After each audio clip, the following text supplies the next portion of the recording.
स्वागत है आप सभी का एक बार फिर से। लोक सेवा आयोग के 45 सरकारी पदों को लेटरल एंट्री के जरिए भरने के फैसले पर सोमवार को एनडीए में भारी मतभेद उभर आए। जनता दल और लोक जनशक्ति पार्टी ने इस कदम का विरोध किया, जबकि तेलुगु देशम पार्टी ने समर्थन करते हुए कहा कि नौकरशाही में लेटरल एंट्री से आम लोगों को बेहतर सेवा मिल सकेगी। भाजपा इसका बचाव कर रही है कि इस नीति को कांग्रेस ने 2005 में तैयार किया था, लेकिन भाजपा इस सवाल का जवाब नहीं दे रही है कि कांग्रेस ने इसे कभी लागू नहीं किया और मोदी सरकार ने इसे 2018 में लागू कर रखा है। 57 अधिकारी लेटरल एंट्री के जरिए रखे भी जा चुके हैं, जिनसे आरक्षण का हक और आईएएस का हक मारा गया है। जेडीयू के राष्ट्रीय प्रवक्ता केसी त्यागी ने कहा कि हम एक ऐसी पार्टी है जो शुरू से ही सरकार से कोटा बनने के लिए कहती रही है। हम राम मनोहर लोहिया के अनुयायी हैं। जब लोग सदियों से सामाजिक रूप से वंचित रहे हैं, तो आप योग्यता की तलाश क्यों कर रहे हैं? सरकार का यह आदेश हमारे लिए गंभीर चिंता का विषय है। केसी त्यागी ने कहा कि ऐसा करके सरकार विपक्षी को एक मुद्दा तस्तरी में परोस रही है। उन्होंने कहा, एनडीए का विरोध करने वाले लोग इस विज्ञापन का दुरुपयोग करेंगे। राहुल गांधी सामाजिक रूप से वंचितों के चैंपियन बनेंगे। हमें विपक्षी के हाथों में हथियार नहीं देना चाहिए। पासवान ने कहा कि सरकार के सदस्य के रूप में उनके पास इस मुद्दे को उठाने के लिए मंच है और वह उठाएंगे।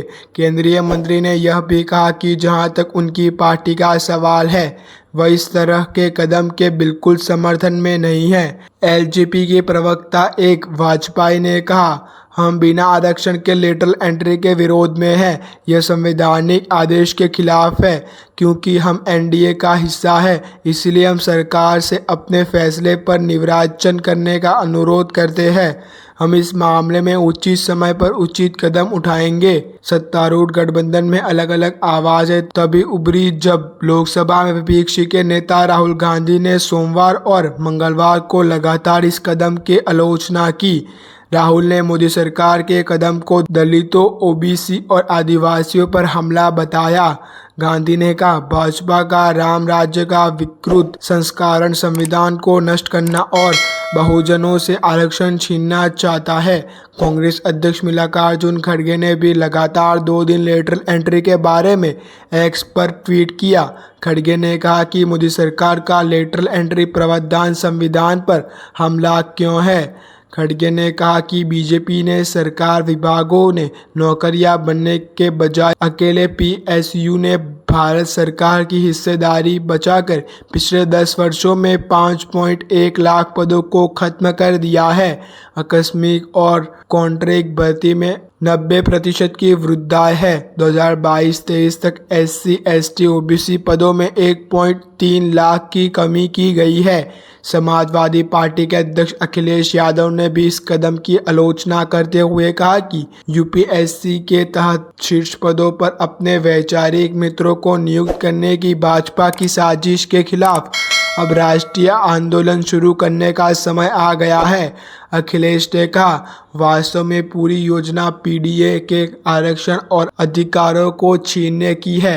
अब जब भाजपा को एहसास हो गया है कि पीडीए संविधान को बदलने के उनकी योजना के खिलाफ खड़ी हो गई है, तो वे लेटरल एंट्री की अनुमति देकर गुप्त रूप से आरक्षण को खत्म करना चाहते हैं।